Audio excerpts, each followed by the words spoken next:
To sleepy classes. कैसे हैं आप सब? होपफुली आप अपने घर में सब अच्छे होंगे, तो गाइस अच्छे रहिएगा। And guys finally SSC CGL का नोटिफिकेशन आउट हो चुका है एंड इसको लेकर आपके मन में बहुत सारे डाउट्स होंगे। सबसे पहला डाउट, सर वैकेंसीज बहुत कम है, क्या ये पेपर हम फिल करें? हाँ जी, आप बिल्कुल इस एग्जाम को फिल कीजिए, इतनी भी कम वैकेंसीज नहीं है। अब आप मेरी बात ध्यान से समझिएगा, एसएससी सीजीएल की वैकेंसीज हमेशा से रिवाइज होती आई हैं। और आपको कितनी वैकेंसी चाहिए? आपको सिर्फ अपनी एक वैकेंसी चाहिए, तो उसके ऊपर वर्क कीजिए, डेफिनेटली आप इस एग्जाम को क्लियर कर पाएंगे। और भी बहुत सारे डाउट्स रहते हैं आपके मन में कि सर स्टार्ट कहाँ से करें, रेलेवेंट स्टफ क्या होगा, स्मार्ट अप्रोच हम यहाँ पर लगाएं कि जिससे हमारा पेपर क्लियर हो जाए, एंड कौन कौन सी बुक्स को हम यहाँ पर फॉलो करें, कितने आवर की स्टडी हमें एसएससी सीजीएल का एग्जाम क्लियर करा पाएगी, एंड बहुत कुछ।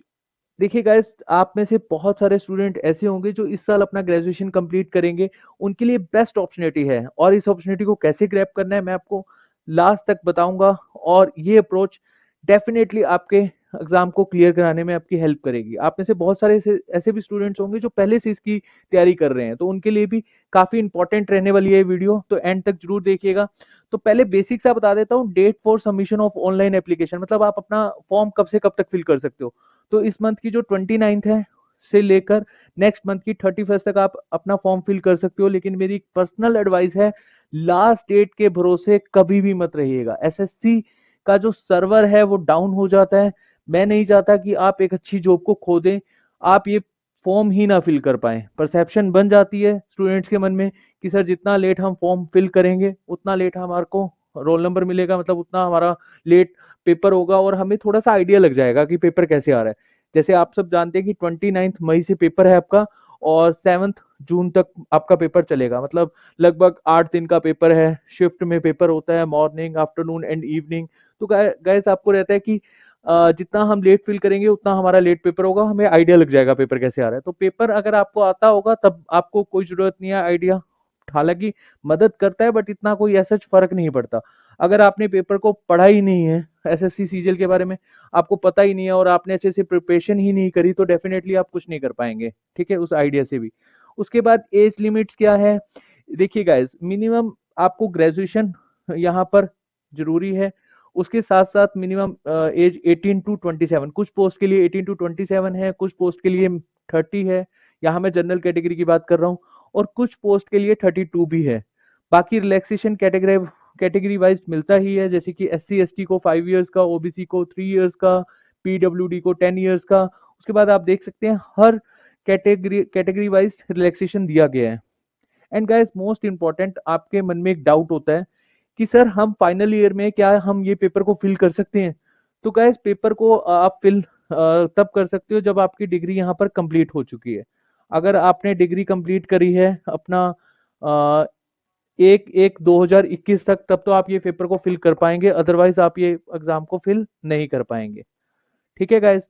एंड जूनियर स्टैटिस्टिकल ऑफिसर का जो पेपर होता है उसके लिए बैचलर डिग्री आपकी होनी जरूरी है, एंड साथ साथ आपके +2 में 60% मार्क्स होने जरूरी है मैथमेटिक्स में। अदरवाइज आप, अगर आपकी डिग्री स्टैटिस्टिक्स में है तो आप ये एग्जाम को फिल कर सकते हैं।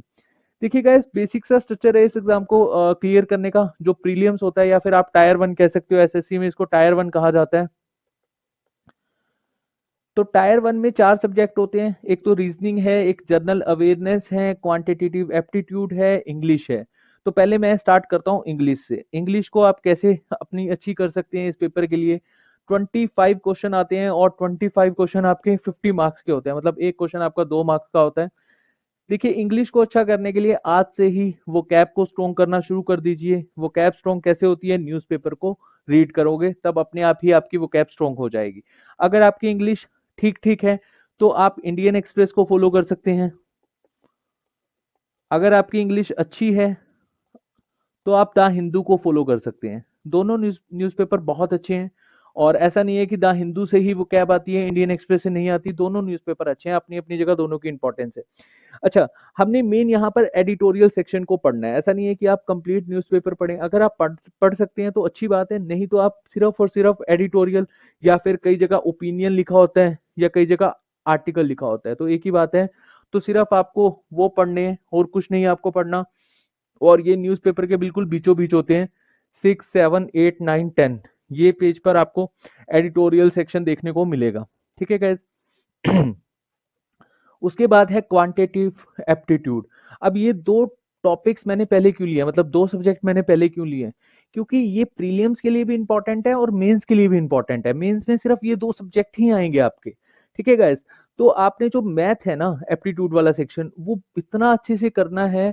अगर आप बिल्कुल स्टार्ट कर रहे हो, मान लो कि आपको कुछ नहीं आता, आप जीरो से स्टार्ट कर रहे हो, तो हमारी स्लीपी क्लासेस, मतलब सुपर स्लीपी क्लासेस जो हमारा चैनल है, वहां पर आपको बहुत सारी वीडियोस मिल जाएंगी, मैथ की भी, इवन जीके की भी। 9700 के आसपास वीडियोस पड़ी हैं, मतलब सॉरी 97 या 100 के आसपास, मैं इकट्ठा बोल गया तो आपको शायद कंफ्यूजन ना हो जाए। तो आप एक बेसिक सा आइडिया ले सकते हो कि मैथ को हमने किस तरह से प्रिपेयर करना है। ठीक है।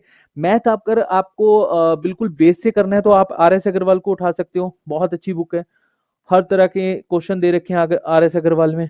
या फिर आप किरण का प्रीवियस ईयर उठा सकते हो, बहुत अच्छी बुक है। सबसे पहले आप ये बुक उठाओ, बाकी हम टाइम टाइम पर आपको गाइड करते रहेंगे कौन कौन सी बुक्स आपको पढ़नी है। इवन हम आपको क्वेश्चंस भी प्रोवाइड करवाएंगे जो अच्छे लेवल के क्वेश्चंस होंगे और जो एसएससी हर बार पूछता है। उसके बाद है जर्नल अवेयरनेस। जर्नल अवेयरनेस का जो सेक्शन है, इसकी काफी सारी वीडियोस मैं ऑलरेडी हमारे चैनल पर डाल चुका हूँ। हिस्ट्री, ज्योग्राफी एंड कुछ मैंने साइंस की वीडियोस भी अपलोड करी थी, एंड कुछ 25 क्वेश्चंस की जो एक सीरीज चलाई थी मैंने, वो भी आपको देखने को मिल जाएंगी। एंड मोस्ट इंपॉर्टेंट, मैंने एक ट्रेंड चलाया था और उसके बाद ही सभी के सभी चैनल्स पे आपको वो ट्रेंड देखने को मिला होगा, स्टैटिक से स्टेट वाइज इंफॉर्मेशन। जो स्टेट वाइज इंफॉर्मेशन होती है, ये ट्रेंड बेसिकली मैंने ही चलाया था, क्योंकि स्टेट की अगर हमें इंफॉर्मेशन नहीं पता होगी हमारे इंडिया में, तो हम बहुत कुछ मिस कर जाते हैं। और आप सब देख रहे होगे कि एसएससी सीजीएल का जो जनरल अवेयरनेस का सेक्शन है, उसमें करंट अफेयर के क्वेश्चंस पूछे जाते हैं और स्टैटिक से क्वेश्चन पूछे जाते हैं। इवन आज की डेट में तो बैंकिंग में भी स्टैटिक के क्वेश्चन पूछे जाते हैं कि बताइए कि काजीरंगा नेशनल पार्क कहाँ पे है, या फिर आपसे क्वेश्चन पूछ लिया जाता है कि कौन सी सिटी को अब recently UNESCO world heritage site का स्टेटस दिया गया है, और कितनी यूनेस्को वर्ल्ड हेरिटेज साइट है हमारे इंडिया में, कितने हॉटस्पॉट्स हैं। तो ऐसे बहुत सारे क्वेश्चंस हैं जो आपके सब्जेक्ट्स में कवर नहीं होते। वैसे मैं आपको एक आइडिया दे देता हूँ कि आपके जो जनरल अवेयरनेस का सेक्शन है, उसमें आपके मेन तो पहले 4 सब्जेक्ट होते हैं, polity, history, geography and economics. अगर इसके साथ साथ देखें हम साइंस, साइंस में 3 कैटेगरी होती है, केमिस्ट्री, बायोलॉजी एंड फिजिक्स। तो जो पॉलिटी का सेक्शन है वो आपका वैसे तो इंडिपेंडेंट के बाद से इंपॉर्टेंट है कि हमारे कौन से आर्टिकल हैं, कौन सी अमेंडमेंट है, लेकिन हमें बेसिक सा आइडिया पता होना चाहिए कि प्री इंडिपेंडेंस से पहले जो भारत पर ब्रिटिशर्स रूल कर रहे थे और वहां उस टाइम जो एक्ट पास होते थे लंदन से, उसके ऊपर भी क्वेश्चंस पूछ लिए जाते हैं।